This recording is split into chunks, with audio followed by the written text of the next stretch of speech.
எனக்கு ஓரணி தேவையில்லை, நிறைய ஊரணி தான் தேவைப்படுது. தண்ணி தேவை மாட்டுக்கு. ஆமாண்ணே. எங்கெங்கே நெருக்கடி இருக்கோ அங்கெங்கெல்லாம் போய் அந்த விழிப்புணர்வு ஏற்படுத்தி அரசுக்கு வந்து மனு கொடுக்குறது விண்ணப்பிக்கிறதெல்லாம் கொடுத்துட்டோம். எத்தனை முறையோட கொடுத்துருக்கோம்? பல முறை கொடுத்துருக்கோம். கவனத்தில் வரல சட்டம். அதுக்கு வழி இல்லாமல் தான் இதை செய்கிறோம். இப்போ என்னையா பண்ணுறது அப்படின்னா ஒரு கவனம் எடுப்பே இல்லை. அந்த கவனத்தை ஈர்க்கிறதுக்கு தான் இந்த வேலை.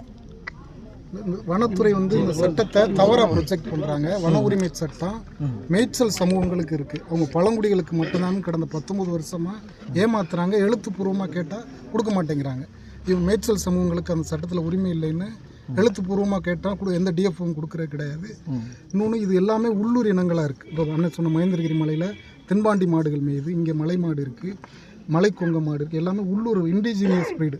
அது இந்த ஏரியாவில் மேலேன்னா அதோட இனமே அழிஞ்சிரும். அதை வந்து ஏன்னா என் தம்பி இளஞ்செழியன் இதே வேலையாக இருக்கான். அவன் படிக்கிற காலத்துலேருந்து அகில உலகம் பூரா போய் பேசி இதுக்கு சம்மந்தமாக உலக நாடுகள் ஐநா வரைக்கும் கொண்டு போய் சேர்த்து வந்திருக்கான். இப்போ எந்த நாட்டில் நம்ம மாநாடு நடக்க போகுது? மங்கோலியா. 2026 அவன் எங்களை சிறப்பு விருந்தினராக கூப்பிட்டுக்கிட்டு இருக்கான். இன்னெல்லாம் இந்த மாடு மேய்ச்ச இந்த இதை பார்த்துட்டு அவனை கூட்டி வாயா பேச விடுவோம்ட்டு இவன் சிரிக்கிறான். அமெரிக்கா பல்கலைக்கழகத்தில் அமெரிக்க பேராசிரியர் என்னை பாராட்டுறான்.